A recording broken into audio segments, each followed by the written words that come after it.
නිකිනිපුර පසළොස්වක පොහෝ දින භවතරණ සාර සභාව කොළඹ හුණුපිටිය ගංගාරාම විහාරස්ථාන පරිසරයේ සිට අපට අරඹන්නට අවසරයි. බැතිසිත පෙරදැඩිව අපි ඔබ සැමටත් ඇරයුම් කොට සිටිනවා මෙතැන් පටන් සාර සභාව සමග එකතු වන්නට.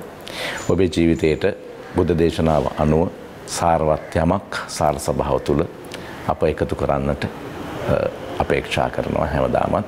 ඒ නිසා අද දවසේදීත් සාර සභාව අපේ ජීවිතයට ඔබේ ජීවිතයට වටිනාකමක් එකතු කරන්නට ඒ අනුව අපේ ජීවිතය හැඩගස්වා ගන්නට අවශ්‍ය යමක් එකතු කරાવી කියන විශ්වාසයක් ඇතිව ඉතින් අද දවසේදී සාර සභාව වෙනුවෙන් ගෞරවනීය ස්වාමීන් වහන්සේ දෙනමකට අප ආරාධනා කළා. අපගේ নমස්කාර පූර්වක ආරාධනය පිළිගෙන උන්වහන්සේලා වැඩම කොට තිබෙනවා. අපි හඳුනා ගනිමු කවුද අද දවසේ සාර සභාවට වැඩම කොට තිබෙන අපේ ස්වාමීන් වහන්සේලා කියලා. මුලින්ම අපි හඳුනා ගනිමු කඩිහිංගල විනීත අපේ ස්වාමීන් වහන්සේ අපේ හාමුදුරනේ වහන්සේ নমස්කාර පූර්වකව පිළිගන්නවා සාර සභාව වෙනුවෙන්. ඉන්පසුව අප নমස්කාර පූර්වකව ආරාධනා කළ අවසරයි ගල්ලැල්ලේ පඤ්ඤාසාගර අපේ ස්වාමීන් වහන්සේට අපේ හාමුදුරනේ වහන්සේත් নমස්කාර පූර්වකව පිළිගන්නවා. එහෙමනම් අපේ ස්වාමීන් වහන්සේලා දෙන්නම සමග අපි සාර සභාව ඔබ වෙත ගෙන එන්නට බලාපොරොත්තු වෙනවා මෙතෙන් පටන්. අද දවසේ අපේ තේමාව බවට පත් කරගත්තේ සතර සංග්‍රහ වස්තුන් අපේ ජීවිතයට දායක කරගන්නේ කොහොමද කියන කාරණාව, සතර සංග්‍රහ වස්තුන් දේශනා කරන්නට යෙදුණු කාරණා කුමක්ද කියන කාරණාව සහ මේ තේමාව ඔස්සේ අපි පුළුල් ලෙස සාකච්ඡා කරන්නට බලාපොරොත්තු වෙනවා. මුලින්ම අපි අපේ කඩිහිංගල විනීත ස්වාමීන් වහන්සේ වෙත යමින් අපේ හාමුදුරනේ සෑම පුරපසළොස්වක පොහොය දිනකම භවතරණ හරිත නාලිකාව ඔස්සේ ලංකාවේ කොතන ඉඳගෙන කොයි විහෙර විහාරස්ථානයක ඉඳගෙන ආවත් සාර සභාව අපි කෙරෙනවා. ඉතින් අද දවසේදීත් අපි නිකිනිපුර පසළොස්වක පොහොය දින කොළඹ හුණුපිටිය ගංගාරාම විහාරස්ථානයේ පරිසරයේ ඉඳගෙන මේ කටයුත්ත කරන වෙලාවේ අපිට අවසරයි ඔබ වහන්සේගෙන් සාර සභාවට ප්‍රවේශයක් ලබා ගන්නට. හුණුපිටිය ගංගාරාම විහාරස්ථානයේ අතිගෞරවනීය නායක හඳුරන් වහන්සේ වගේම අපේ කිරින්දේ අස්සජි නායක හඳුරන් වහන්සේ ඇතුළු කොටගෙන වන්දනීය පූජනීය ගෞරවනීය මහා සංඝරත්නයන් අවසරයි. ඒ වගේම අද දවසේදී සාර සභාව සදහන් සාකච්ඡාවට වැඩම කරන්නට යෙදුණු අපේ හිතවත් ගල්ලැල්ලේ පඤ්ඤාසාගර අපේ පඬිත හඳුරන් වහන්සේ අපේ ධම්මික මහත්මයා ඇතුළු කොටගෙන ලංකාවාසී ලෝකවාසී හරිත ටීවී සාර සභාව සදහම් සාකච්ඡාව නරඹන කාරුණික වාසනාවන්ත පින්වත්නි. ධම්මික මහත්තයා මේ කාලයට ගැලපෙන හරි වටිනා කියන වැදගත් මාතෘකාවක් ඔස්සේ සාකච්ඡා කරන්නට තමයි බලාපොරොත්තු වෙන්නේ.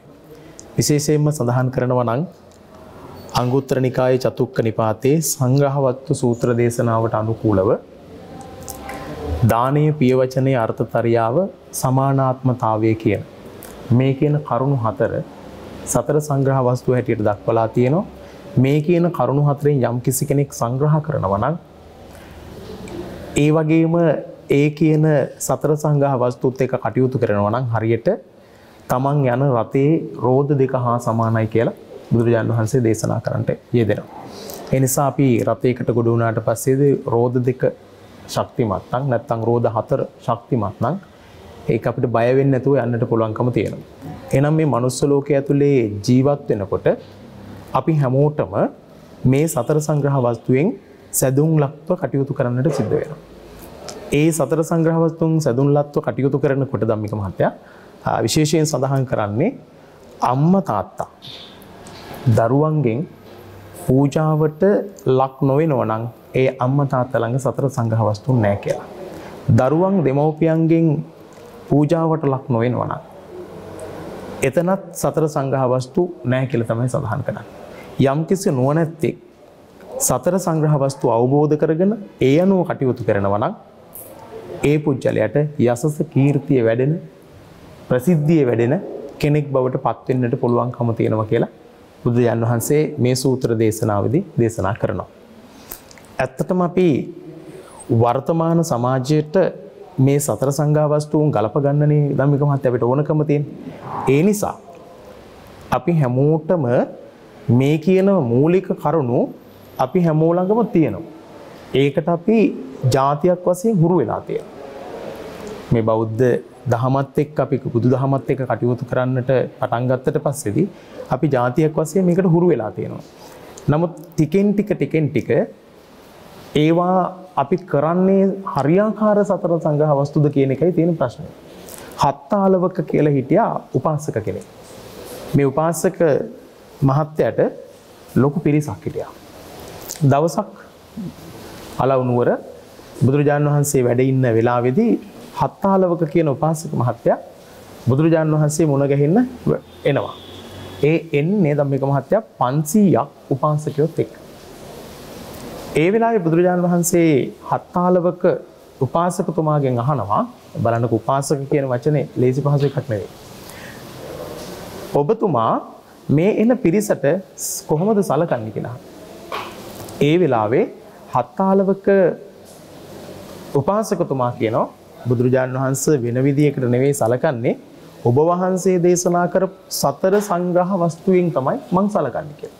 දැන් අපි නිකන් හිතන්නකෝ අපි සේවකයෝ පිරිවරාගෙන අපි තැනකට ගියා කියලා.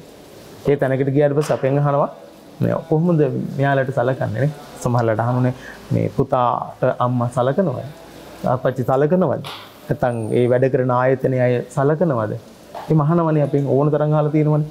එතකොට අපි කියන්නේ මොකද්ද? ඔන්න ඉතින් කෑම ටිකක් දෙනවා. ඊපස්සේ ඉතින් ලෙඩක් දුකක් හැදුනොත් ඔය කීයක් හරි දෙනවා. බෙහෙත් ටිකක් ගන්න කියලා එහෙම කියනවා ගෙදර ගිහින් එන්න කීයක් හරි දෙනවා කියලා නේ අපි කියන්නේ. නමුත් උපාසකතුමා හත්තාලවක උපාසකතුමා කියන්නේ මම දෙන්න ඕන අයට දෙනවා. දාණයෙන් සංග්‍රහ කරන්න ඕන අයට දාණයෙන් සංග්‍රහ කරනවා. ඒ වගේම ප්‍රිය වචනයෙන් සංග්‍රහ කරන්න ඕන අයට ප්‍රිය වචනයෙන් සංග්‍රහ කරනවා. ඒ වගේම අර්ථචර්යාවෙන් සමාජයේ යහපත් ආකාරයට ජීවත් වෙන්න කියලා කියන්න ඕන අයට එහෙම කියනවා. ඊළඟට සමානාත්මතාවය තුළින් හැමෝටම පොදුවේ සමානාත්මතාවයෙන් සලකන්න කියලා හැමෝටම කියනවා. දැන් අපි වර්තමානයේ ගත්තොත් දැන් අර උපාසකයෙක් බවට පත් වෙන අවස්ථාවන් තියෙනවනේ. දැන් නිවැරදි උපාසකයෙක් වෙන්න කරුණු කාරණා රාශියක් තියෙනවා. ඒ උපාසකයෙක් බවට පත් වුණාට පස්සේ තමයි මේ කාරණා මූලික වෙන්නේ. එතකොට දානය කියන එක අපි ගත්තොත් එහෙම ඇත්තටම ධම්මික මහත්තයා දානය කියන එක අපිට තියෙනවනේ. දන් දෙනවා කියන එක අපි පුංචි කාලේ ඉඳලා පුරුදු වෙලා තියෙනවා. හැබැයි අපි දන් දෙන්නේ කොහොමද? සමහර ලාවට අපි දානයක් දෙනවා. දෙන දානය ඇතුලේ සමානාත්මතාවය තියෙනවද කියලා අපි බලන්න. දෙන දානය ඇතුලේ සමානාත්මතාවය තියෙනවද? සමහර ලාට දන් දීලා අපි කියනවා මේ ලොකුවක්කට ටිකක් වෙන් කළා තියාගන්න. ඒ වෙන් කරපු තැනම මොකද උනේ? දානය ඇතුලේ සමානාත්මතාවය නැති වෙලා ගියා. දැන් ඉඩම බෙදලා දෙනකොට දරුවන්ට එක්කෙනෙකුට වැඩියෙන් දෙනවා. මොකද ප්‍රශ්නේ? සමානාත්මතාවය ගිලිහිලා යනවා.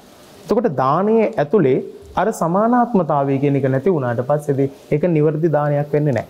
අපි හිතමු අපිට පාරේ අපි යනකොට, බස් එකේ අපි යනකොට යාචකයෙක් කෙනා හිඟන මිනිස්සෙක් කෙනා අපෙන් කීයක් හරි ඉල්ලගෙන. එතකොට අපේ ළඟ ඉන්න කෙනා කියනවා ඔය මිනිහට දෙන්න එපා. ඔය මේ ඕක අරගෙන ගිහිල්ලා ඔය මිනිහා මත්පැන් බොයි කියලා කියනවා. එතකොට මොකද වෙන්නේ? අපි එකපාරටම අර මිනිහයට දෙන එක නවතිනවා. නමුත් බුදුවරු දේශනා කරපු දානයයි අපි මේ පාවිච්චි කරන දේවලුයි වෙනස්. එතකොට බුදුරජාණන් වහන්සේ දේශනා කරන්නේ තිරිසන් සතෙකුට යම්කිසි දෙයක් දුන්නට පස්සේදී ඒක ආනිසංස 100ක් තියෙනවා කියලා. එහෙනම් බලන්නකො තිරිසන් සතාට දෙන එකේ 100ක් තියෙනවා. එහෙනම් මෙතනට ආවේ කවුද? සිල්වත් නැති මිනිස්සෙක්. මිනිස්සෙකුට දුන්නොත් එහෙම ආනිසංස 1000ක් තියෙනවා කියලා. එතකොට මේ මොකද්ද කරලා තියෙන්නේ අපි? අපි අර තිරිසන් සතාට දෙනවටත් වඩා ආනිසංස තියෙනවා. මේ යාචකයා ඒ ගත්තු එක අරගෙන මොනව කරනවද කියලා අපිට අදාළ නැහැ.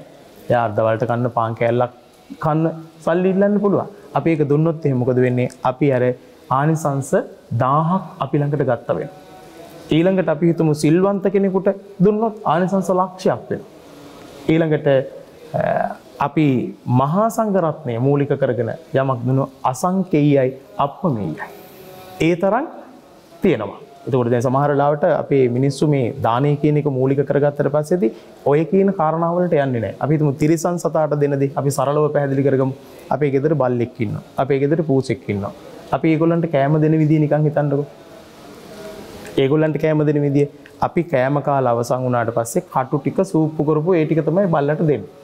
එතකොට දැන් එයාට ඇත්තටම සමානාත්මතාවය තියෙනවා නම් ගෙදර අපි හදන බල්ලා අපේ ආරක්ෂාවට ඉන්න බල්ලා එයාට වෙනමත් අර කෑම එකක් ගන්න. දැන් ධම්මික මහත්තයා හිතන්න දැන් ලොකු බල්ලෝ හදනෝනේ ගෙවල් වල. ඒ හදන බල්ලටත් මාළු වෙනම ගෙනත් තියාගෙන ඉන්න ඕනේ. මොන මාළුද ගේන්නේ? මොන මාළුද ගේන්නේ? සාලයෝ. කටු මාළු. කටු ඒකේ තියෙන කටු. එතකොට බලන්න ඒ කටු ටික ඒ කියන්නේ කටුත් එක්ක කටු දුන්නාට පස්සේ ඊළඟ ආත්මය අපිට ලැබෙන්නේ කටු. ඒ නිසා දානය මූලික කරගෙන ඒ කියන්නේ නියම දානය අපි අතර නැහැ. දානය ඇතුලේ සමානාත්මතාවය නැහැ. දානය ඇතුලේ ප්‍රියවචනීය සමහරලාවට අපි අතර නැහැ. ඒ ළඟට අර්ථචර්යාවෙන් ඒකෙන් යම්කිසි ප්‍රයෝජනයක් ගන්න ආකාරයට මෙහෙව ගන්න එක අපි සිද්ධ කළ යුතු කාරණාවක් බවට පත් වෙනවා. ඒ නිසා අපිට තියෙන්න ඕන මෙන්න මේ කියන කරුණු හතරෙන් සැදුන්ලත් යම් කරුණක් අපි සිද්ධ කරනවා නම් මේකට අවශ්‍ය කරගන්න ඕනකම තියෙනවා. දැන් මේක නැති වෙන්න මූලික හේතුව දැන් අපි තුමු දෙමව්පියන්ට සැලකීම කියන එක ගත්තොත්. මවට පියාට සලකනවා. ඇයි මවට පියාට අපි සලකන්නේ? මවට පියාට සලකන්න ඕනකම තියෙන්නේ අපිට සමහරක් වෙලාවට දෙවිවරු වගේ ඉන්නේ ඒ අයනේ. උබ්බාචාර්යා චුච්චරෝ කියන පූර්ව ආචාර්යවරු බවට පත් වෙන්නේ අම්මයි තාත්තයි.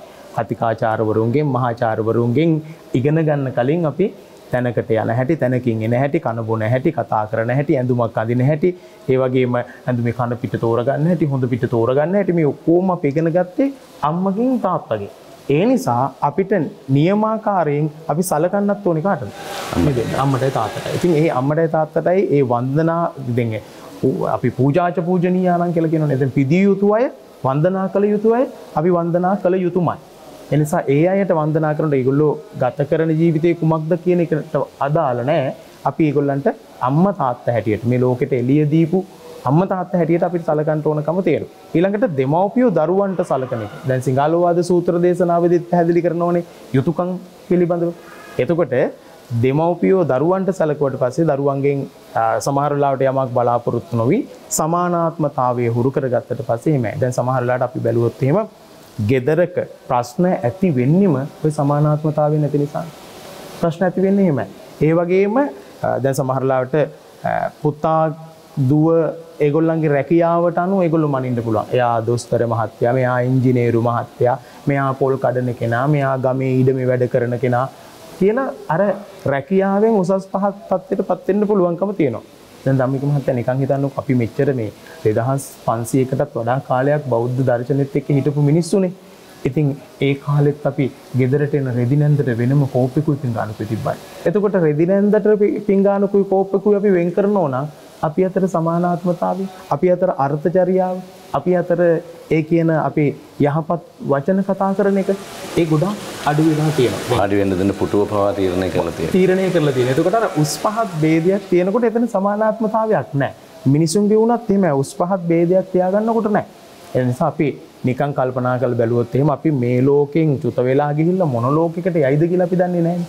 ගියොත් එහෙම සමහර ලාවට අපි හිතමු പ്രേත කෙනෙක් ඇවිල්ලා අපෙන් යම් කිසි දෙයක් ඉල්ලනවා. අපි එතකොට එයා ඔයා මැරිලා මේ പ്രേත ලෝකෙ ගියා නේද කියලා අපි යාට hina වෙනවා. hina වෙනවා. අන්න බලන්න හිටපු හැටි දැන් ඉන්න හැටි പ്രേත ලෝකෙ ඉන්නේ කියලා. දැන් අපි සමහර ලාට hina වෙවි ඉන්නවා. අපි මේ ලෝකෙ ජීවත් වෙන්නේ අවුරුදු 60ක් වගේ කාලයක්. අරගොල්ලෝ പ്രേත ලෝකෙ ජීවත් වෙනවා දහස් ගාණක්. අවුරුදු දහස් ගාණක්. ඒ දහස් ගාණ ජීවත් වෙන අතර අපි මැරිලත් പ്രേත ලෝකෙට යන්න පුළුවන්. එතකොට අපෙන් පලි ගන්න නැද්ද අරගොල්ලෝ?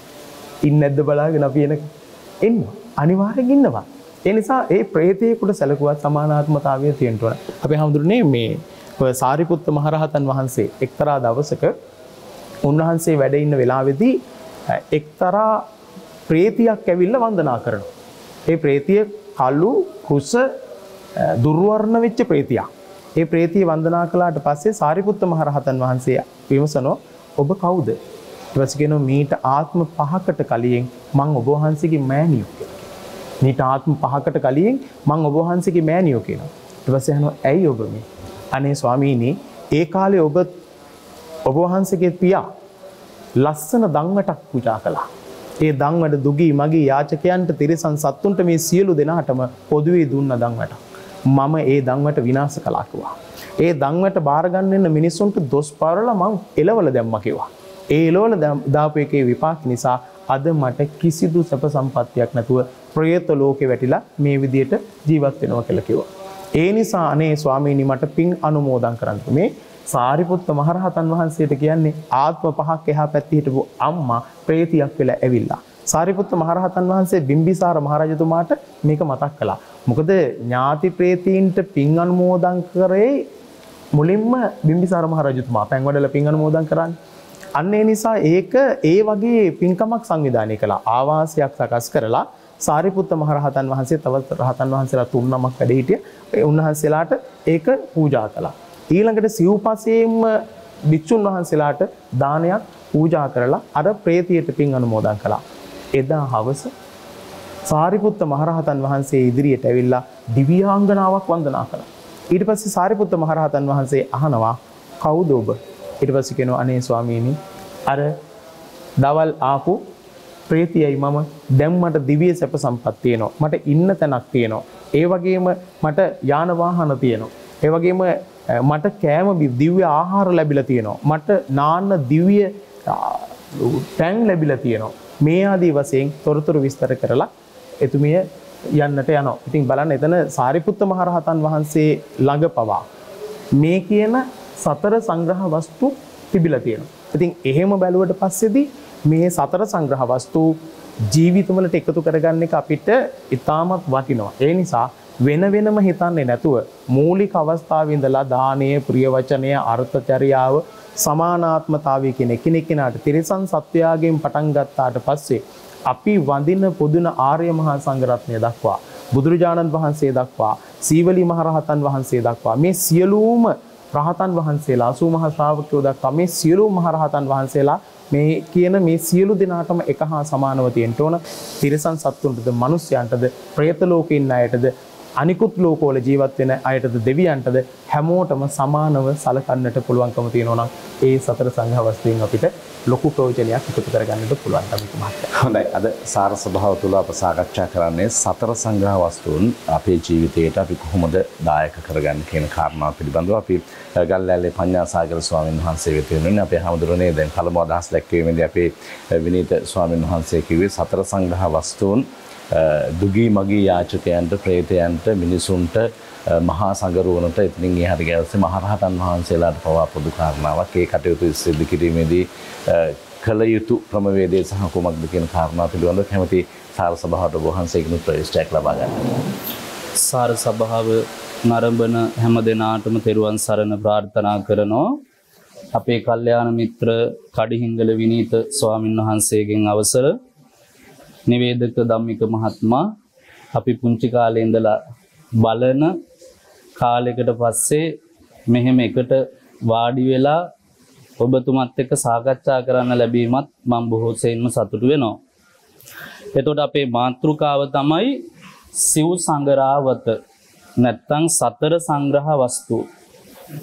අපේ විනීත ස්වාමින් වහන්සේ මතු කරපු කාරණාවකින්ම මමත් මතු කරගන්න එක හොඳයි සාකච්ඡාව.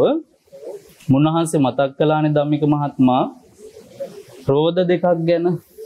ජීවිතේ අරගෙන යන හරියට වාහනයක රෝද දෙකක් වගේ මේ ජීවිතය. ඒ රෝද දෙක නම් ජීවිතය, ඒ රෝද දෙක සවිශක්තිමත් වෙලා තියෙන ඇණයකි. ඇණය තමයි සිව් සංගරාවත. ඇණය තමයි මේ සතර සංග්‍රහ වස්තු.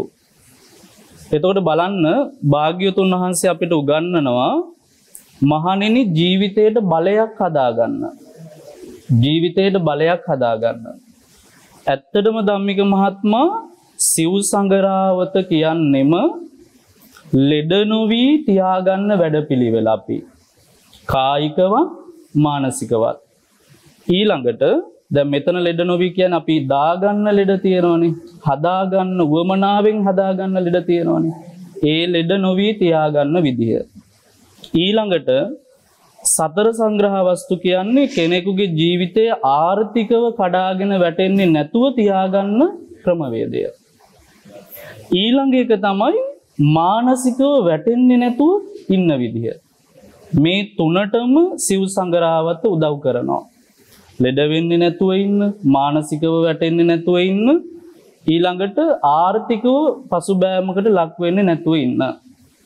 සමස්තයක් හැටියට ගත්තොත් ඔබතුමා බලන්න අද අපි මේ කතා කරනකොට සමස්තයක් හැටියට අපි අද ඉන්නේ කොතනද? ආර්ථිකව කඩන් වැටිලා, මානසිකව කඩන් වැටිලා, රෝගී වෙලා, ගොඩාක් රෝගී වෙලා. ඒකට හේතුවකුත් තියෙනවා. හේතුව තමයි ජීවිතේ ඕන තරම් මේ සිව් සංගරාවත ප්‍රායෝගිකව පුරුදු කරන්න අපිට අවස්ථාවල් තියෙනවා. ප්‍රායෝගිකව පුරුදු කරන්න. හැබැයි අපි කවුරුත් ඒවා ප්‍රායෝගිකව පුරුදු කරන්න උත්සාහවන්ත උනේ නැහැ. උත්සාහවන්ත උනේ නැති එකේ ප්‍රතිඵලය තමයි අපි අද මේ භුක්ති විඳින්නේ. ඒකේ උත්සාහයක් ගත්තේ නැති එකේ ප්‍රතිඵලය තමයි අද මේ භුක්ති විඳින්නේ. ඒකට එක හේතුවක් තමයි ධම්මික මහත්මයා මිනිස්සු ගොඩාක් වෙලාවට හිතනවා අපි කරන මේ කර්ම විපාක කාලයක් ගිහිල්ලා ලැබෙන ඒවා. කාලයක් ගිහිල්ලා ලැබෙන ඒවා. එහෙම හිතන මිනිස්සු මේ සිව් සංගරාවතට එන්නේ නැහැ. හේතුව ඒගොල්ලන්ට අවශ්‍ය කරන්නේ මේ අද හෙටම ප්‍රතිඵල ලැබෙන එක. උදාහරණයකට දැන් මුන්නහන්සේ දානය ගැන සිහි කළා. අද දානයක් දුන්නොත් හෙට වෙනකොට ලැබෙන්න ඕන. සමහරුන්ගේ මතය ඒක. ඒ නිසා කාලෙකදී ලැබෙන හින්දා මිනිස්සු දන් දෙන්න අතහරින්න පුරුදු වෙන්නේ නැහැ. ඕවා ලැබෙයිද නැද්ද කියලා විශ්වාසයක් නැහැ. ඒ කියන්නේ සම්මාදිට්ඨික බව නැහැනේ. සම්මාදිට්ඨික බව නැහැ. ඊළඟට මේ සිව් සංගරාවත අපි හැමෝම ප්‍රායෝගිකව පුරුදු කරනකොට ධම්මික මහත්මයා ප්‍රායෝගිකව පුරුදු කරන්න නම් අපිට ප්‍රඥාවක් තියෙන්න ඕන. ප්‍රඥාවක් තියෙන්න ඕන. ප්‍රඥාවන්ත කෙනාට තමයි සිව් සංගරාවතේ යෙදෙන්න පුළුවන් වෙන්නේ. දැන් ඒකේ විපාක තමයි අපි සමස්තයක් හැටියට අද විඳින්නේ.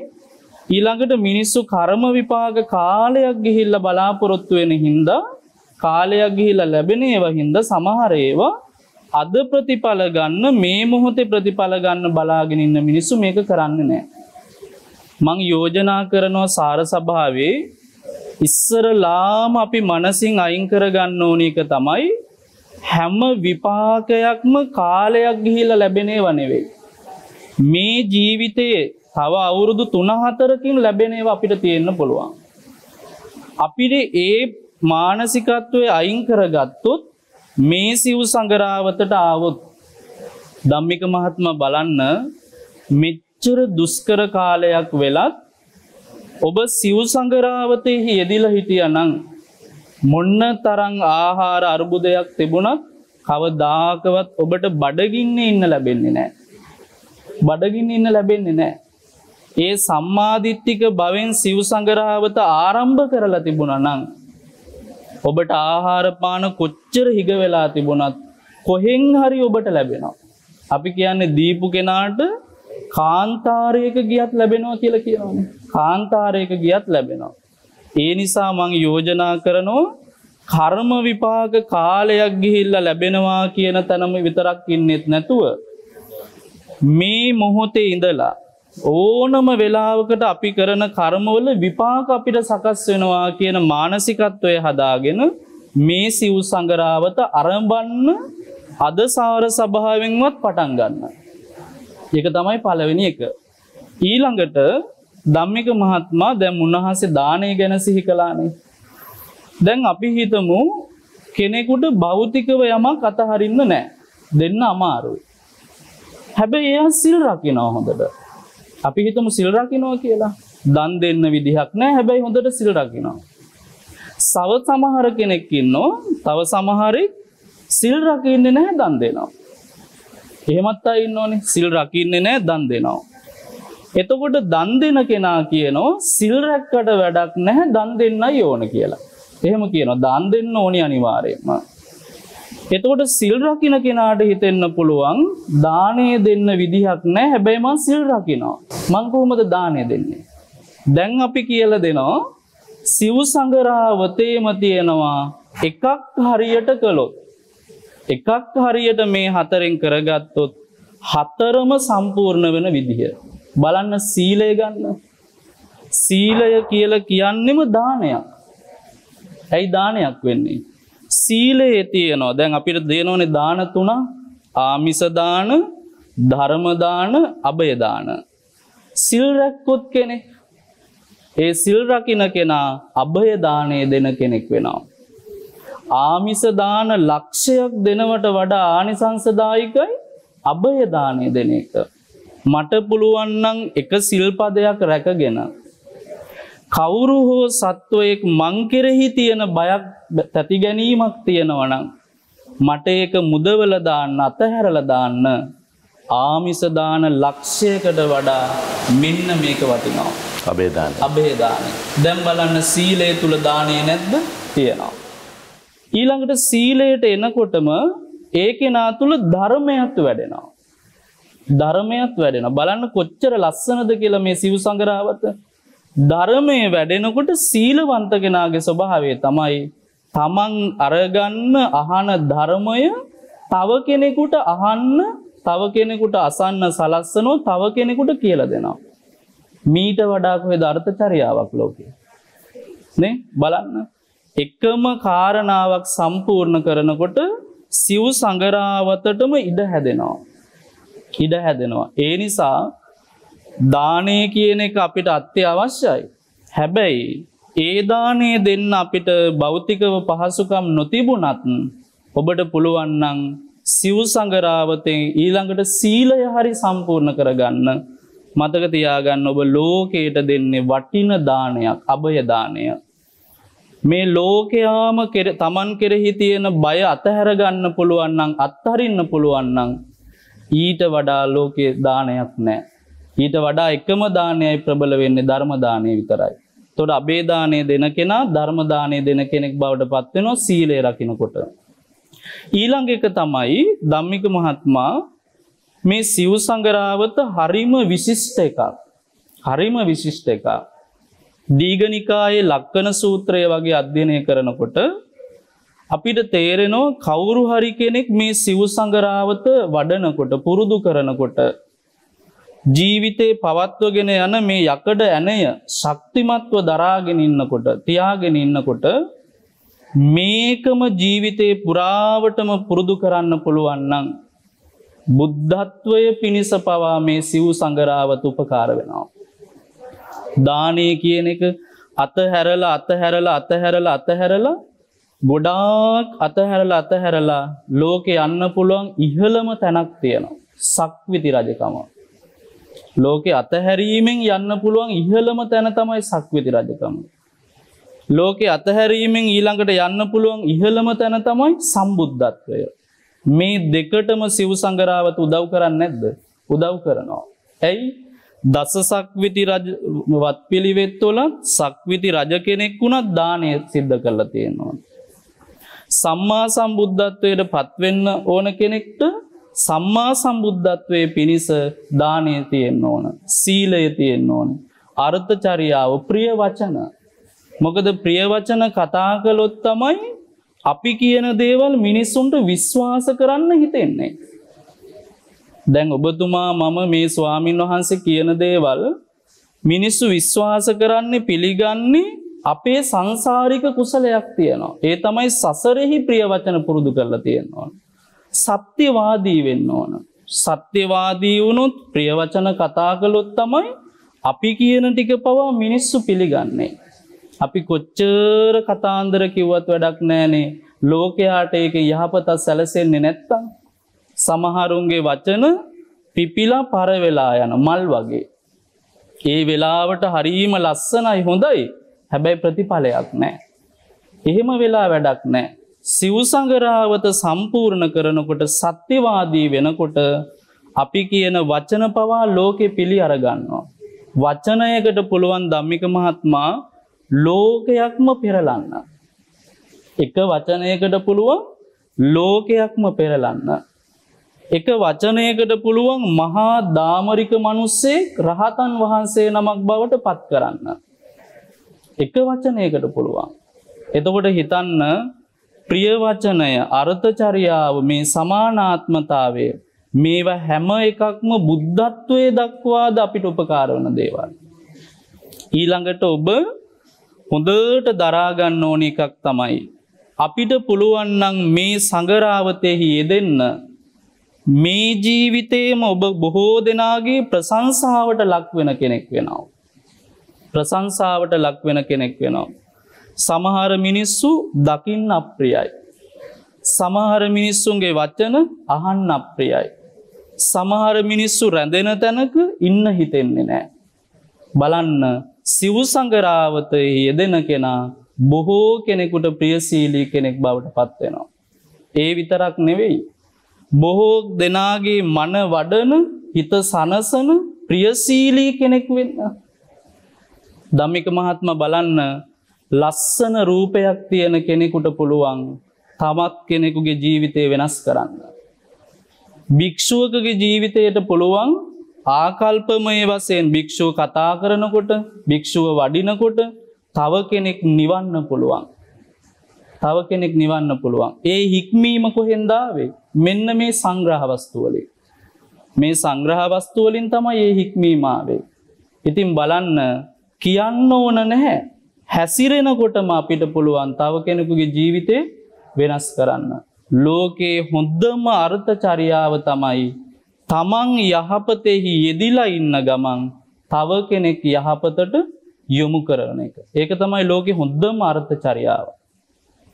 ඒකේ කොටස් ගණනාවක් තියෙනවා. අපි ඉදිරියට ඒ ගැන සාකච්ඡා කරමු.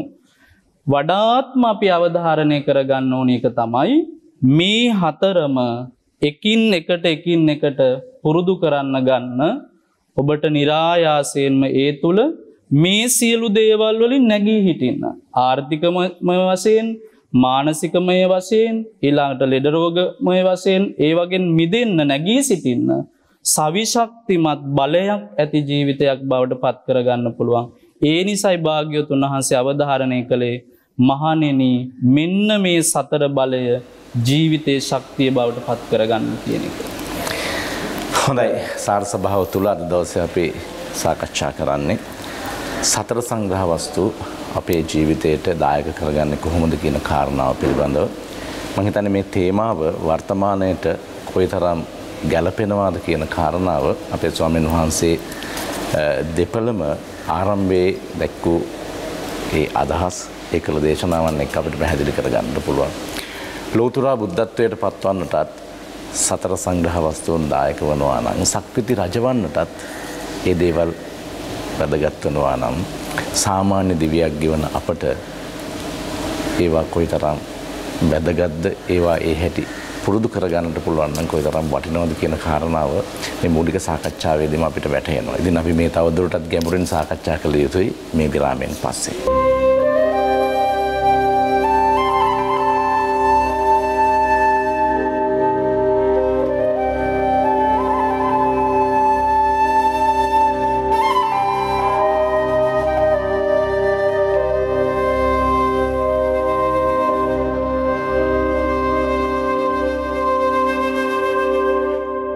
විරාමයෙන් පසුව යලිත සාර සභාව සමග අද දවසේ අපේ තේමාව සතර සංග්‍රහ වස්තුන් අපේ ජීවිතයට දායක කරගන්නේ කොහොමද කියන කාරණාව පිළිබඳව අපේ ස්වාමීන් වහන්සේ දිනම මූලික කරුණු දැක්වීම තුළ බොහොම සරලව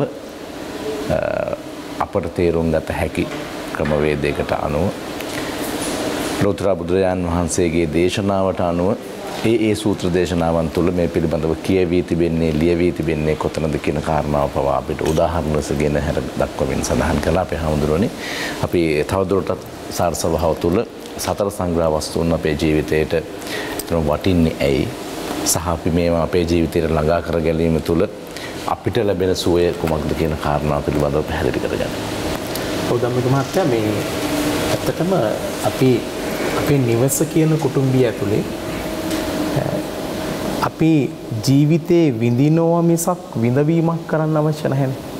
එතකොට මූලික වශයෙන්ම ගත්තොත් මේ සතර සංග්‍රහ වස්තුව කියන එක මූලික වශයෙන් පුරුදු පුහුණු කරන්නට ඕනකම තියෙන්නේ අපේ දෙමව්පියෝ. නිවස තුලින් කියලා. නිවස ඇතුලේ.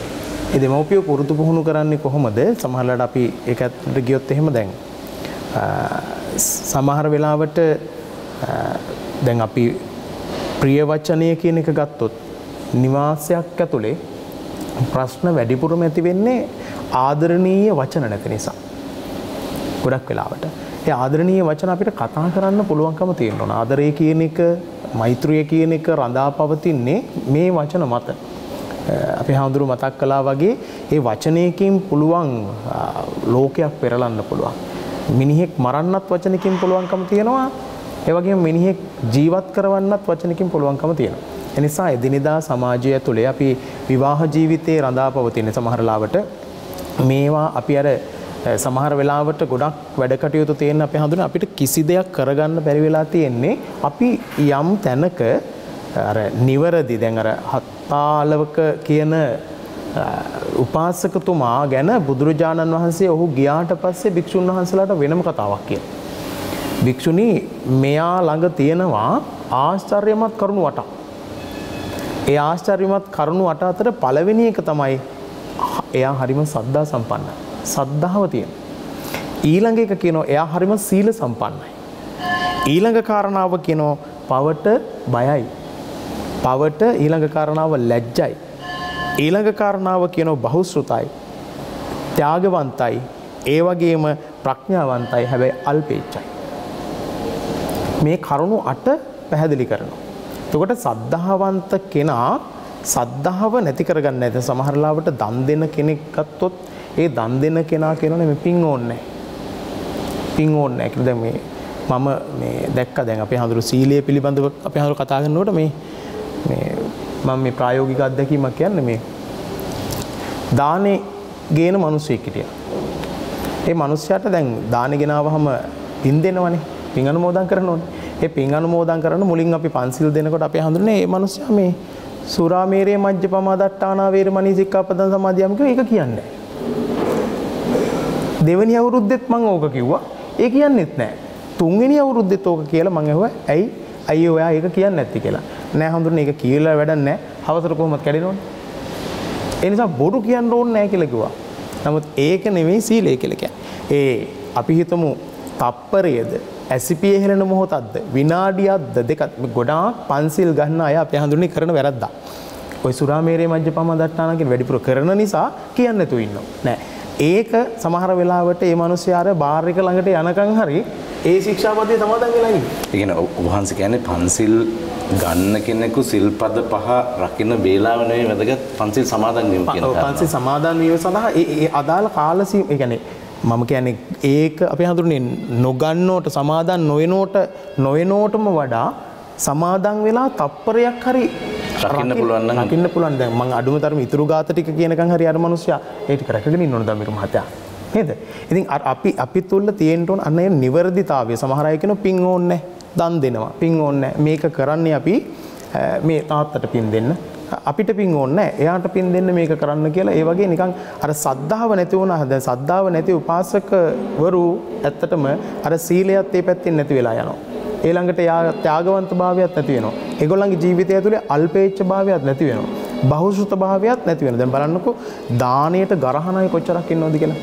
බුද්ධ පූජාවට, තේවාවට දැන් අපි දලඳා මැදුරේ තියෙන තේවාවට අපි හඳුන්නේ කී දෙනෙක් ගරහනවද බලන්න.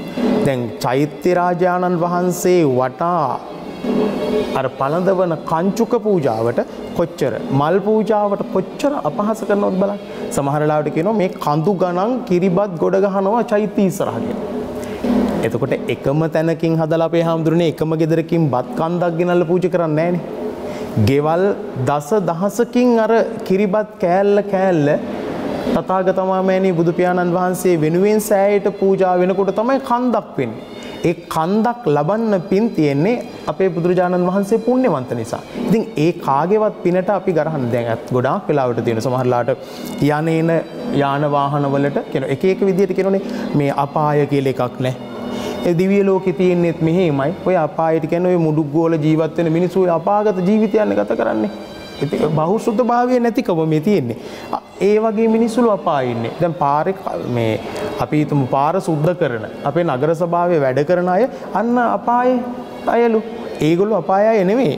අපි අපායක් කරන එක හොඳට ඇඳ පැළඳගෙන හොඳ රස්සාවල් කරලා පාරට කුණු ගොඩ ගෙනිහින් දාන අපි අපායක් කරන පාර සුද්ධ කරන මිනිස්සයා තමයි අර මිනිස්සයා. හැබැයි ඒගොල්ලෝ වගේ අය දැක්කම කියන ඔය පේන්නේ නැද්ද? අපාගත දුක් විඳින මිනිස්සු කියලා කියනවා. දිව්‍ය ලෝකේ තියෙනෙත් මෙහෙනේ පේන්නේ නැද්ද අර යාන වාහන?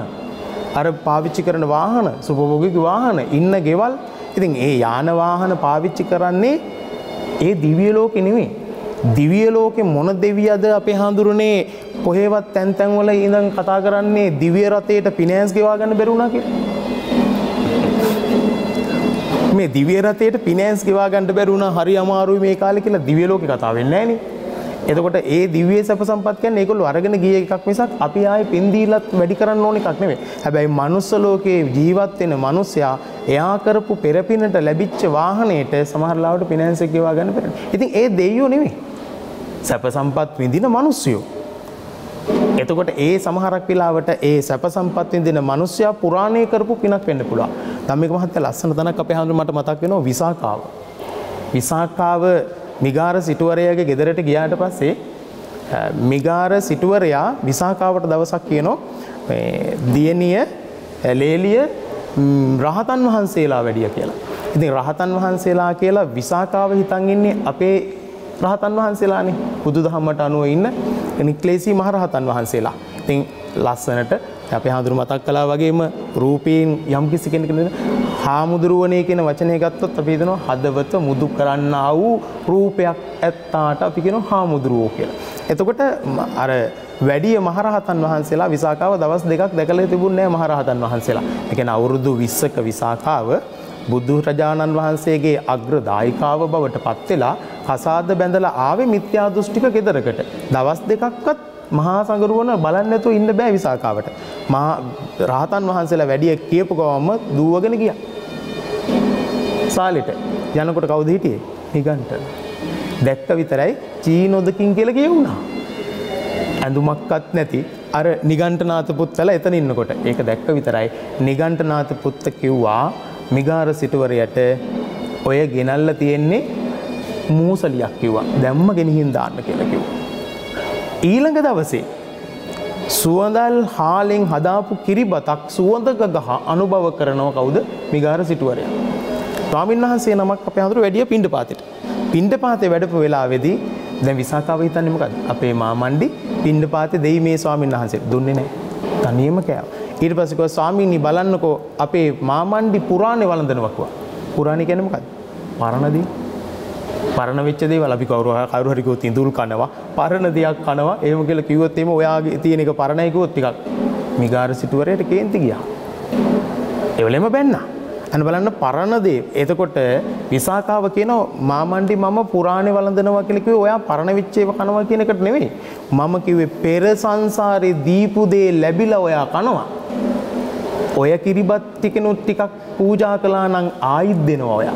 එතකොට ලබන සංසාරෙත් ඔයාට ලැබෙනවා. හැබැයි ඔයා පුරාණේ වළඳ ඉන්න. ඉතින් බලන්නකෝ අපි පුරාණේ කොච්චර ධම්මික මහත්තයා වළඳනවද දාහනයක් දෙන්නේ නැතුව, මිනිස්සෙකුට වචනයක් හිත හැදෙන්න කතා කරන්නේ නැතුව ඒ මිනිස්සයා මේ දේ කරලා හැදුනොත් එහෙම සමාජය හොඳ මට්ටමකින් ඉඳීවි. එතකොට අපි ඔක්කොම සමානයි කියන අදහසෙන් දියුණු වෙන්න දෙන්නේ නැතුව කොච්චර ව්‍යාපාරිකයෝ ගත්තොත් අනිත් අයට දියුණු වෙන්න දෙන්නේ නැති ලංකාවේ ගොඩක් අපේ කට්ටිය ගත්තොත් බුලත් ඉඩ කඩයක් දාලා තිබුණොත් අපේ හඳුනන්නේ අනිත් එක්කෙනා දාන්නෙත් බුලත් ඉඩ කඩයක්. එළවලු ලෑල්ලක් දාලා තිබුණොත් අනිත් එක්කෙනා දාන්නෙත් එළවලු ලෑල්ලක් නේ. දැන් අනිත් අය එහෙම ගොඩක් වෙලාට අඩුයි. ඒක නිසා ඒ අය සමහර වෙලාවට ආර්ථික මට්ටමින් දියුණු වෙලා තියෙනවා. මේ අපේ තියෙන සමානාත්මතාවය සහ අපි දියුණු වෙන්න තියෙන උත්සාහය අමුතුයි.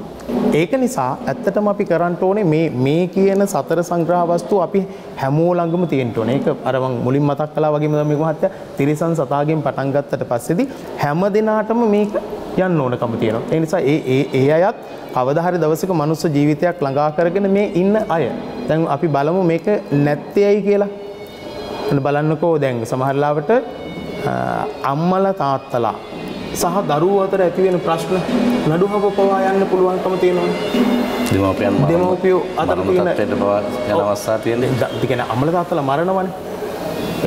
ඒ කියන්නේ ආනන්තරීය පාප කර්ම අපේ හඳුරන්නේ පෞගේ කාලේ කීපයක්ම සිද්ධ කරගත්තා. ඒ අර තියෙන බූදල් ප්‍රශ්නත් එක්ක. එතකොට ඒ අයට දැන් සමහර වෙලාවට අපිට ඇතිනේ මේක මහත්තයා අල්පේච්ඡතාවය කියලා එකක් තියෙනෝනේ අපිට. කියන්නේ ලැබිච්ච දේ අපි විඳගෙන අපි කටයුතු කරනවා. දැන් ඉතින් අපි ඇත්තටම දැන් මේ කොච්චර පහුගිය දවස්වල එක දේවල් ලැබුණත් මදි වුණානේ. ආයි පිටිපස්සෙන් ගිහින් ගහනවා. ලැබුණට මදි නේ. තව කෙනෙකුට හැබැයි අපේ හාමුදුරනේ එතනම ඉඳගෙන එයාම ඒ තියෙන සමහර ලාවට අපි හිතමු පෙට්‍රල් බෝතලයක් අරගෙන යාළුවට දෙනවා එයාගේ දරුවා ලෙඩ වුණාට පස්සේ ඔයා ගිහිල්ලා බෙහෙත් ටික ගන්න කියලා. ඒ වගේ තව එක්කෙනෙක් එනකන් එතන රැකගෙන ඉන්නවා. ඒ වගේ වැඩ කරන අය ඒක ඇතුලේ නොහිටියා නෙවෙයි. ඉතින් ඒ තැන්වල හරි බෙදා හදාගෙන කන්න පුළුවන්කම තියෙනවා. නමුත් අපිට වෙලා තියෙන ප්‍රශ්නේ අපි බෙදා හදාගෙන කන්නේ නැහැ. බලන්නකෝ දැන් පුංචි දරුවෙක්ගෙන් මොනවා හරි දෙයක් ඉල්ලන්නකෝ. ඉල්ලපු ගමන් මොකද කරන්නේ? මේ පැත්තට අත මිටි මිටුකෝ මෙහෙම කරගන්න. ඇයි? නෑ කියලා කියන්නේ නේ. සමහරවිට කවුද ඔක පුරුදු කරේ? ටියුෂන් යවුවේ? නෑනේ. නේ? තමන්ගෙන් දෙයක් ඉල්ලුවාම නෑ කියලා කියන පුරුදු කරේ කවුද? ගෙදරින් පුරුදු කළේ නේද?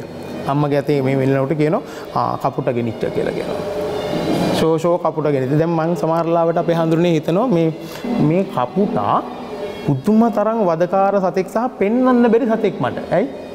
අපේ අම්මගෙන් අහන හැම එකක්ම කපුට ගෙනිහිල්ලා. පස්සේ තමයි දන්නේ අනේ මේ කපුට කියන සතා පන්සලේ පාන්තිරයක් කාලා ඉන්නේ කියලා. එතකොට අර හුරු කරනවා අපි යම් දේවල් වලට. ඒකට පුංචි කාලෙම දාණයට හුරු කරා නම්, දීමට හුරු කරා නම් අනිත් අයත් එක්ක අපි කියන්නේ එක පුටුවක වාඩි වෙලා එක පැන්සල දෙකට කඩා. එහෙමනේ.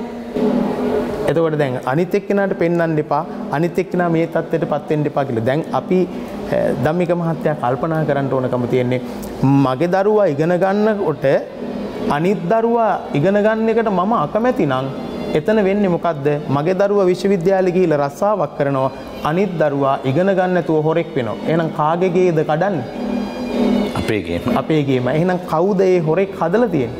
අපිමයි. ඉතින් මේ සමානාත්මතාවය සහ මේ කියන සතර සංග්‍රහ වස්තු වලින් සදුන් අපි කටයුතු කරනවා නම් අපිට මේ සමාජ සුචරිතය, සමානාත්මතාවය, අර්ථචර්යාව සකස් කරගන්නට පුළුවන්. හොඳයි අපි ගල්ලැල්ලේ පඤ්ඤාසාගර ස්වාමීන් වහන්සේ වෙත වෙන අපේ හැමදෙනා දැන් අපි මේ කොච්චර මේ දේශනාව මේ අවුරුදු 2500කට එහා ඉඳන් අපි මේ දේශනාව විටින් විට විවිධාකාරයෙන් විවිධ තැන්වලදී විවිධ ක්‍රමවේද වලින් විවිධ උපමාවන් උපමයන් අරගෙන දේශනා කරනවා අපේ හැමදෙරුනේ. ගැටලුව තියෙන්නේ අපිට මේක යලි යලිත් මතක් කරමින් යලි යලිත් ඔබ වහන්සේලාවා කියවන්නට සිද්ධ වෙන්නේ. ඇත්තටම මේවා අපේ මිනිස්සු කොයිතරම් දුරට ගන්නවාද ඒවත් එක්ක ගනුදෙනු කරනවාද කියන ප්‍රශ්නාර්ථය සමග සමහර වෙලාවකට මේ සාර සභාව නරඹලා නැගිටලා යන්නෙත් මේ දේ කරන අදහසින් නෙමෙයි සමහර අවස්ථාවකදී. ඒ කොහොමුණත් අපේ යුතුයකම අපි ඉටු කළ යුතු වෙනවනේ. ඔබ වහන්සේලා බුද්ධ පුත්‍රයන් ලෙස මේ කරන කටයුත්ත. එතකොට මේ අපිත් එක්ක මේ අපිට පුළුවන් ආකාරයට මේ විදිහට මේ කරන කාරණාව සතර සංග්‍රහ වස්තුන් මෙච්චර වටිනවායයි කියද්දි සතර සංග්‍රහ වස්තුන් බුද්ධත්වයට පත්වන්නට පවා උපයෝගී වෙනවායයි කියන කාරණාව කියද්දි අපේ සමාජයෙන් ඇයි මේව ගිලිහෙන්නේ අපේ ආන්දරනේ? ධම්මික මහත්මයා දැන් අපේ ස්වාමීන් වහන්සේ දෙවනි වටේදී තාම වටින කරුණු ටිකක් මතු කළානේ. අපේ සමාජයෙන් ගිලිහෙන්න එක හේතුවකුත් තියෙනවා. හේතුව තමයි දැන් සතර සංග්‍රහ වස්තු ගත්තොත්, පැවිදි පාර්ශවයෙන් ගත්තොත් බුදුපසේ බුදු මහරහතන් වහන්සේලා ඇතුළු කොට ඇති මේ ඉන්න විනීත ස්වාමීන් වහන්සේත් මමත් අපි හැමෝම වගේ පුරුදු කළ යුතු පිළිවෙතක්. ඒක ප්‍රතිපදාවක් ඇත්තටම. ඒක ප්‍රතිපදාවක් කියලා අපිට තේරෙනවා ධම්මික මහත්මයා සිංහාලෝවාද වගේ සූත්‍ර අධ්‍යයනය කරනකොට අගතියට යන්නේ නැති, ඡන්ද දෝෂ බය මෝහ කියන මේ සතර අගතියට වැටෙන්නේ නැති, සතර කර්මක්ලේශ වලින් වෙන් වෙච්ච ශ්‍රාවකයා පුරුදු පුහුණු කළ යුතු ප්‍රතිපදාවක් හැටියටයි මේ සතර සංග්‍රහ වස්තු හඳුන්වලා තියෙන්නේ. ඊළඟ එක තමයි ධම්මික මහත්මයා ගිහි පාර්ශවයෙන් ගත්තොත් ඔබතුමා බලන්න රාජ්‍ය කරන රාජ්‍ය නායකයාගේ ඉඳලාම පල්ලෙහාම ඉන්න පුරවැසියා දක්වාම මේ සතර සංග්‍රහ වස්තු අනිවාර්යෙන්ම සම්පූර්ණ කළ යුතුමයි.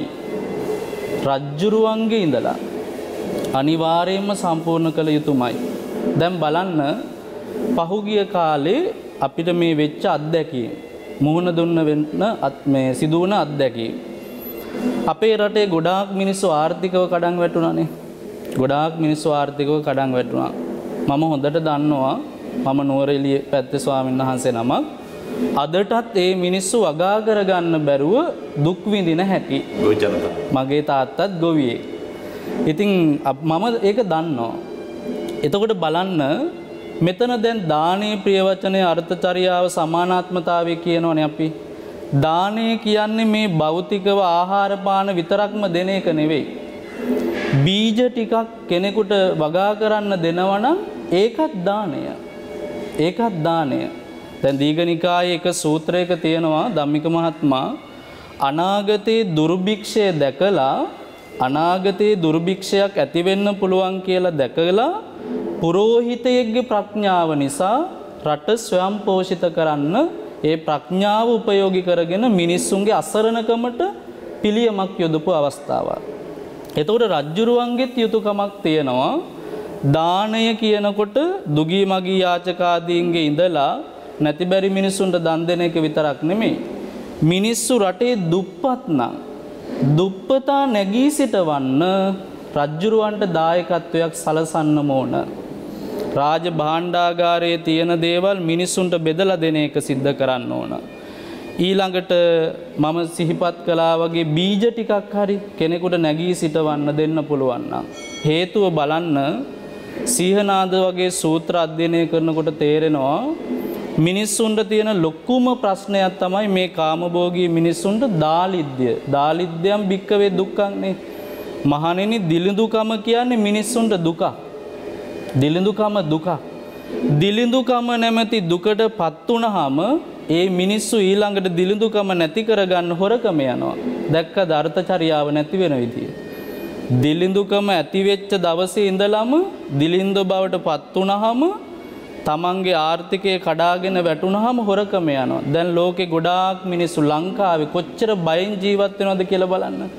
බයෙන් ජීවත් වෙනවද? හේතුව දැකලා හේතුවට පිළියම් යොදන්නයි අපි දක්ෂ වෙන්න ඕන. එතකොට දිලිඳුකමට විකල්පයක් අපි යොදන්නේ නැතු වුණාම හොරු බිහි වෙනවා වැඩි. එතකොට බලන්න රජ්ජුරුවන්ගේ සිව් සංගරාවත රජ්ජුරුවන්ට ගිහියන්ට පැවිද්දන්න කියලා වෙන්වෙන්ව නැහැ. රජ්ජුරුවන්ගේ සිව් සංගරාවත හරියට සිද්ධ කරනකොට පාලකයොත් අනුගාමිකයොත් රටේ පුරවැසියොත් රජ්ජුරුවන්ගේ ඒ පිළිවෙතට අවනත වෙනවා. අනුගත වෙනවා. හැබැයි රජ්ජුරුව අධාර්මික වුණොත් මිනිස්සුත් අධාර්මික වෙනවා. මිනිස්සුත් දුරාචාරයට යොමු වෙනවා. ඒ නිසා හොඳට අපි සිහි කරගන්න ඕන එකක් තමයි මේක එක පාර්ශවයකට විතරක් නෙමෙයි. රටක නම් සමාජයක නම් අපි සියලු දෙනා අතර ගිහි පැවිදි දායක කාරක අම්මල තාත්තල මේ හැමෝම අතරට බෙදිලා යන්න ඕන එක.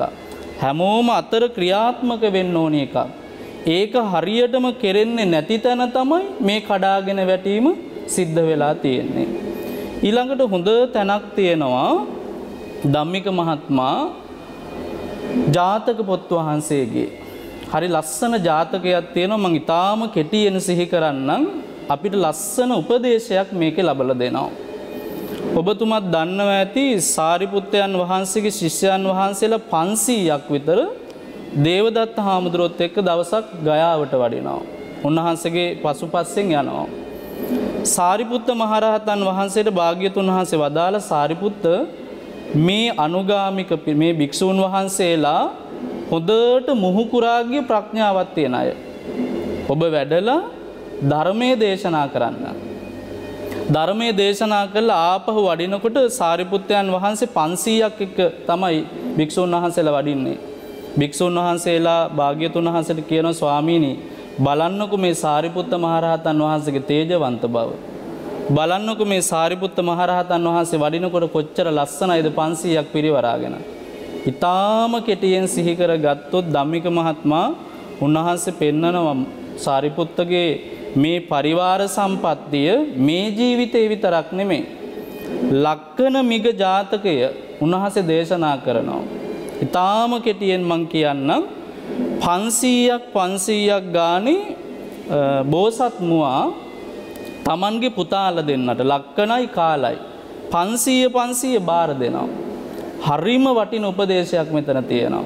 මේ අර්ථචර්යාව සීලය සම්බන්ධව 500 බාර දෙනකොට කාලගේ මෝ 500ම කාල කියන්නේ මෝඩෙක් මුවෙන්.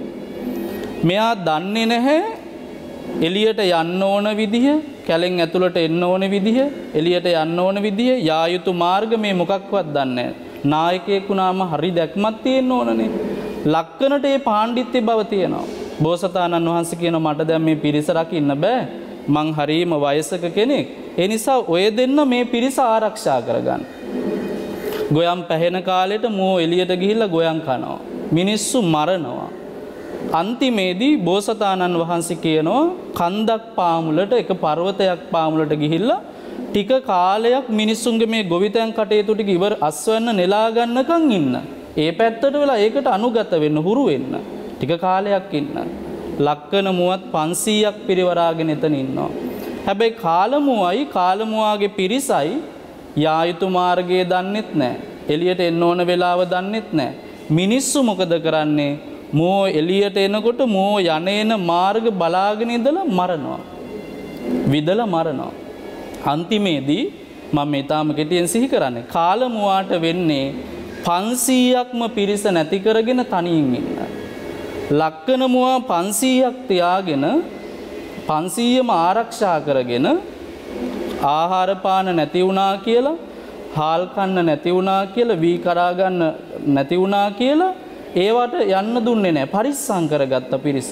පිරිස් පරිස්සම් කරගත්තේ බුද්ධිමත් බව නිසා. අපි සාකච්ඡාව පටන් ගත්තේ ප්‍රඥාව නැති වුණොත් වඩන්න පුළුවන් සිව් සංගරාවතක් නැහැ කියලා.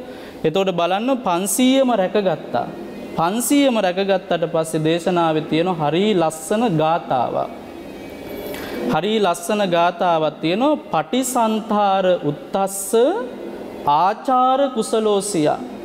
පටිසන්තාරය කියලා කියන්නේ මේ පිළිසඳර කතාව. ලෝකේ කෙනෙකුට පුළුවන් නම් ආමිස පිළිසඳරයයි ධර්ම පිළිසඳරයයි කරන්න. ආමිසේ දානය ගැන කියන්න. දුගී මගීන්ට දන් දෙන එකේ විපාකය ගැන කියන්නේ. ඒක තමයි ආමිස පිළිසඳරය කියන්නේ. දැන් අපි මේ යෙදෙන්නෙත් ආමිස පිළිසඳරයයි ධර්ම පිළිසඳර දෙකෙන්ම. ඒකට කියන්නේ ආමිස පටිසන්තාරයයි ධම්ම පටිසන්තාරයයි. කෙනෙකුට පුළුවන් නම් මේ පටිසන්තාර දෙකම යෙදෙන්න. ආචාර කුසලෝසියා සීලය හොඳට හදාගන්න. දක්ෂතාවය හදාගන්න. ඊළඟට තතෝ පාමුජ්ජ බහුලං. අන්න ඒ කෙනා ප්‍රීතියක් ලබන කෙනෙක්, සතුටින් ජීවත් කෙනෙක් වෙනවා. දුක්ඛසන්තං කරිස්සති, කවදාක හරි දුක කෙලවර කරන බවට පත් වෙනවා. එතකොට මේ අගාතයෙන්, මේ දුකෙන්, මේ ව්‍යසනයෙන් මිදෙන්න එකම පිළිසරණක් අපිට මේ සතර සංග්‍රහ වස්තු කියන එක මනාවටම පැහැදිලි වෙනවා. දුකෙන් මිදෙන්නට පිළිසරණක් වන්නට සතර සංග්‍රහ වස්තුන් අපට කොයිතරම් දායක වනවාද කියන කාරණාව අපේ හාමුදුරුවෝ අවසාන වශයෙන් දේශනා කළා වගේ මනාව අපට පැහැදිලි වෙනවා මේ දේශනාවන් තුළ. ඉතින් ඒ මනා ලෙස අපට පැහැදිලි වෙන වාසයම අපට ඒ සමග අනුගත වෙන්නට මම හිතන්නේ සාර සභාව ඔබට යම් මගහසරක් ලබා දෙනවා කියලා අපි යලිත් විරාමයක් ලබා ගන්නවා. විරාමයෙන් පසුව සාර සභාවේ අවසන් කොටසේදී අපි මුණ ගැසෙමු.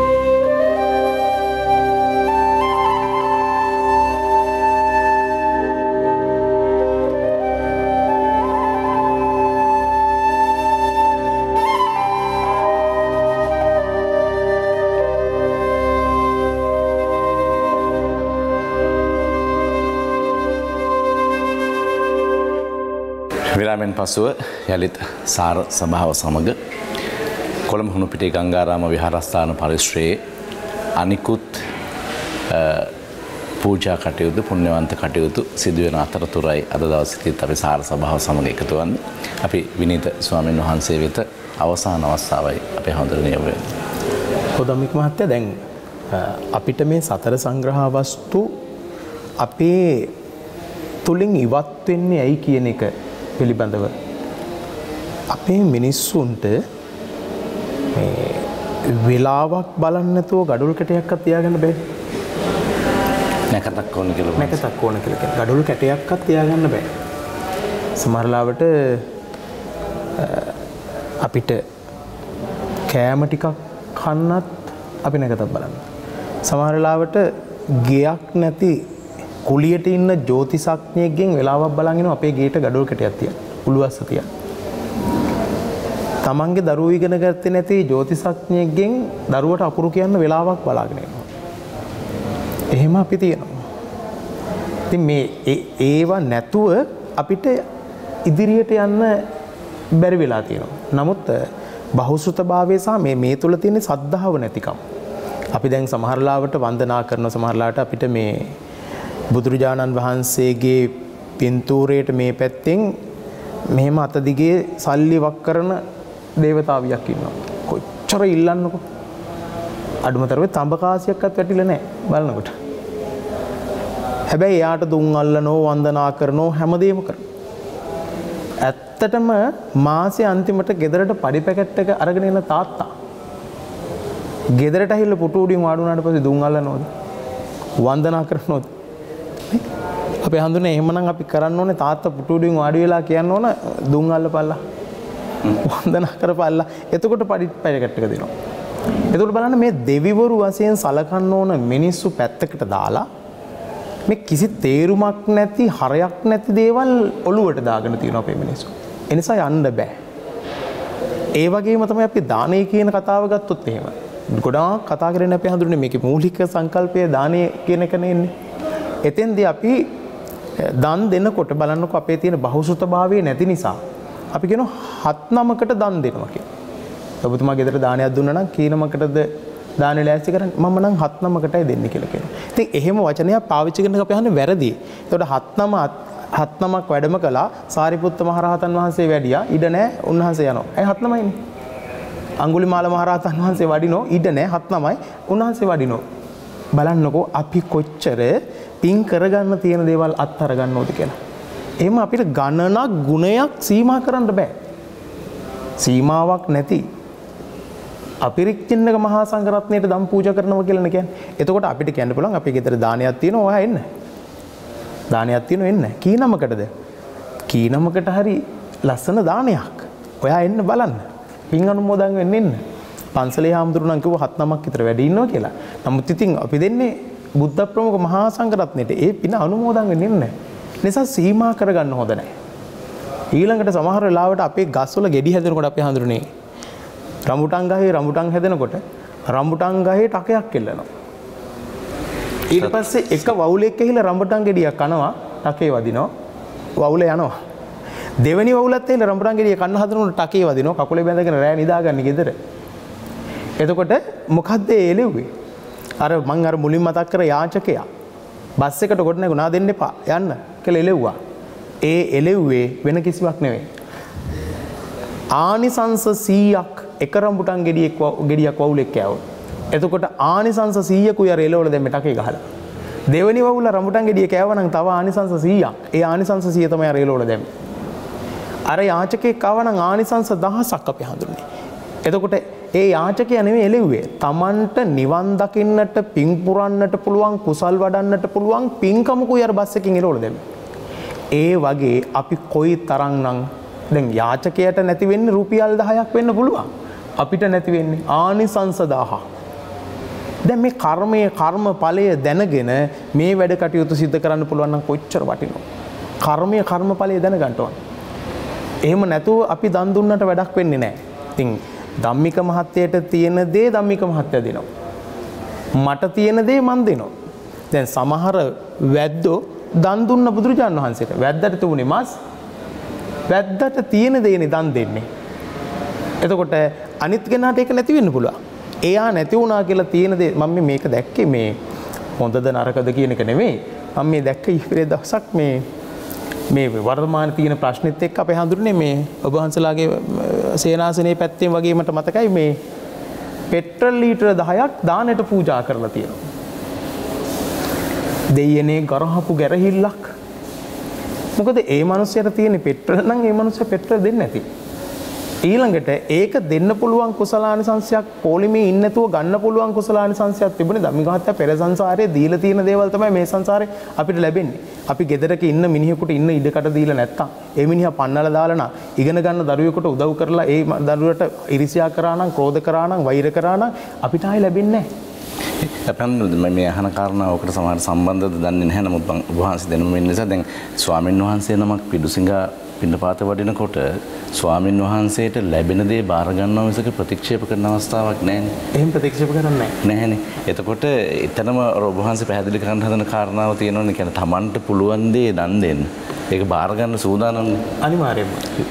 ඒක තමයි ඔබ වහන්සේට කියන්නේ දැන් මෙතන දැන් මේ හත්හලක මේ උපාසකතුමාගේ තියෙන අල්පේච්ඡත ඒ කියන්නේ ලද දෙයින් සතුටු වෙනවා අපි හඳුනන. ලද දෙයින් සතුටු වෙනවා. එතකොට අපි මේ දැන් ඔය ආලවක හත්තාලවක උපාසකයෝ වගේ අය ඉන්නෝද කියන එකනේ දැන් හොයන්න ඕනේ. එහෙනම් හත්තාලක උපාසක වගේ අයද අද දන් දෙන්නේ? හත්තාලක උපාසක වගේ අයද අද උපදෙස් දෙන්නේ? එතකොට ගෙදරට හවසට එන්නේ 7 ආලක උපාසකද? 7 ආලවකවතියා ආලවිකාවත්ත ඉන්නවද? සමහර වෙලාවට අපිට උපදේශයක් දෙන්න ගියාට පස්සේ ධර්මයේ දෙන්න ගියාට පස්සේ ඒවයිත් කොච්චර ප්‍රශ්න ගැටලු තියෙනවා. ඒ නිසා අපි මේවා ආනිසංස අඩු කරගන්නේ නැතුව හරියට මේ සතර සංග්‍රහ වස්තු අවබෝධ කරගෙන අර සද්ධාව හිතේ ඇති කරගෙන මේ කටයුතු කාරණා සිද්ධ කරනවා නම් ඒක වටිනවා. ඒක නිසා වෙනත් තියෙන එක එක දේවල් පටලවා ගන්න අවශ්‍යතාවයක් නැහැ. අපේ ගොඩක් අයගේ අපලයක් ඉන්න මොනා හරි වුණා කියපු ගමන් අපේ හඳුරන්නේ මොකද්ද බලන්නේ කේන්දරේ බලනවා. ඒතර කේන්දරේ තියෙන්නේ මොන ආගමේද? බුද්ධ ආගමේද? එතකොට සද්ධා සම්පන්නයිද? බුදුහාමුදුරු විශ්වාස කරලාද මේක තියෙන්නේ නැහනේ. ඒකේ විස්තරේ හොයාගෙන යනවා අපි කේන්දර බලන කෙනෙක් ගාවට. එතකොට ඒකේ තියෙන විස්තරේ Hindu ඒකේ තියෙන උත්තරේ බෝධිය ළඟට ගිහිල්ලා බෝධි පූජාවක් කරන්න. විස්තරේ Hindu උත්තරේ බෞද්ධ. උත්තරේ බෞද්ධ නම් Hindu විස්තරේ අපිට ඕනේ නැහනේ. ඒ නිසා විස්තරේ උත්තරේ විතරයි අපිට අවශ්‍යතාවය තියෙන්නේ. එහෙනම් උත්තරේ බෞද්ධ නම් ඒකෙන් කැඩෙන්න එපා. ඒ වගේම ඒ පින අඩු කරගන්න එපා. ආනිසංස අඩු කරගන්න එපා. යාචකයෙක් අපි ළඟට ආවත්, තිරිසන් සතෙක් අපි ළඟට ආවත්, කුරුල්ලෙක් අපි ළඟට ආවත් බුදු කෙනෙක් ආවා හා සමානව හිතන්න. සතර සංග්‍රහ වස්තුවෙන් ඒ සියලු දෙනාටම සංග්‍රහ කරන්නට හිත හදා ගන්නට පුළුවන් නම් මං හිතනවා ධම්මික මහත්තයෙක් ඉතාමත් වැදගත් කියලා. ඒ නිසා අද දවසේදී විශේෂයෙන්ම මේ සාකච්ඡාවට ආරාධනා කරපු හරිත රූපවාහිනී නාලිකාවේ කාර්ය මණ්ඩලයේ සියලු දෙනාටමත් අපේ නායක හඳුරන් වහන්සේලා දෙනුම ප්‍රධාන ගෞරවනීය මහා සංඝරත්නයටත් අපේ වැඩම කරපු ගල්ලැල්ලේ පඤ්ඤාසාගර අපේ පඬිත හඳුරන් වහන්සේටත් මෙහෙම ධම්මික මහත්මයාටත් තුනුරුවන්ගේ ආශිර්වාද බලය ශක්තිය ධෛර්යය ලැබේවා. හැම දිනාටම සතර සංග්‍රහ වස්තුවෙන් ආශිර්වාද කරලා මේ වෙලාවේදී හැම දිනාටම තෙරුවන් සරණයි කියලා ප්‍රාර්ථනා කරනවා. හොඳයි අපි පඤ්ඤාසාගර ස්වාමීන් වහන්සේ වෙත යොමුන්නේ අවසන් මිනිත්තු කිහිපේ. ධම්මික මහත්මයා මං නතර කරපු තැනින්ම දෙවනි වටේ සාකච්ඡාවත් හමාර කරන්න කල්පනා කරා. දැන් අර ලක්කන මිග ජාතකයේ හරි ලස්සන උපදේශයක් තියෙනවනේ. ඒකට හේතුව තමයි බලන්න භාග්‍යවතුන් වහන්සේ අවධාරණය කරනවා අර කාලමුවා අන්තිමේදී පිරිස නැතුව නැති කරගෙන තනි වෙනවා. සතර සංග්‍රහ වස්තු වලින් සීලය අර්ථචර්යාව විද්‍යමාන වන මේ ලක්කන මුවාගේ පිරිසට හානියක් වෙන්නේ නැහැ.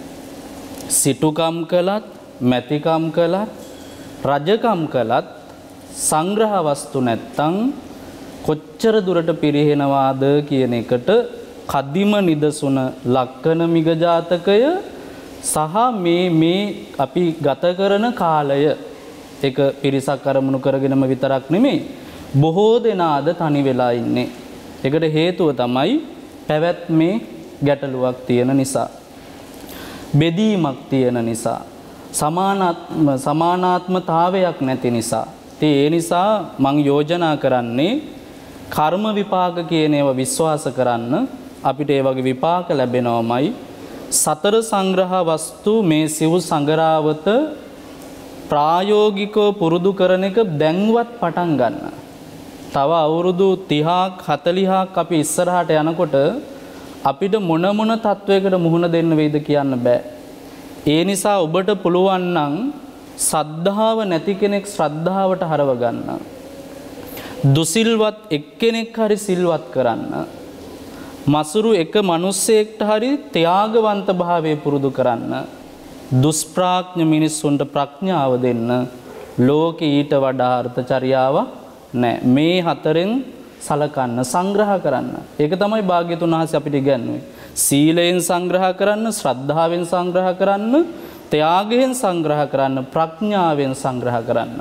දැන් මේ හරිතත් අද කරන්නේ ප්‍රඥාවෙන් සංග්‍රහ කරන එක. ඊළඟට අවසානයේටම මම සිහි කරන්න කැමති සිව් සංගරාවත වඩන්නේ නැති කෙනාට බය කිහිපයක් මරණාසන්න මොහොතේදී ඇති වෙනවා.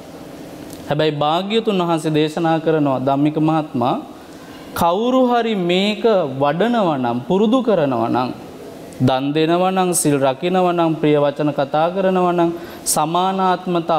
සමානාත්මතාවයට එකතු කරගතම යුතු එකක් තමයි සමානාත්මතාවය කිව්වහම සමානව බෙදා හදා දෙන එක විතරක්මම නෙවෙයි අෂ්ටලෝක ධර්මවලට කම්පා නොවී සමානාත්මතාවයෙන් මනස රඳව ගන්න එකත් සමානාත්මතාවයයි. ඒකත් හොඳට ඔබ ධාරණය කරගන්න ඕන එකක්.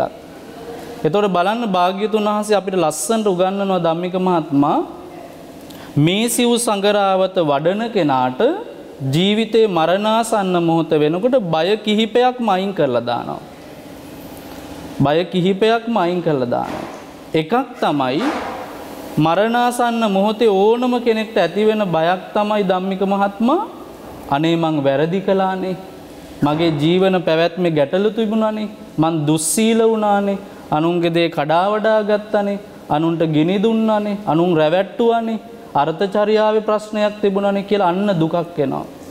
ආජීවක බය කියලා කියන්නේ. අන්න ඒ ආජීවක බය මහණෙනි සිව් සංගරාවත වඩන කෙනාගේ නැතුව යනවා.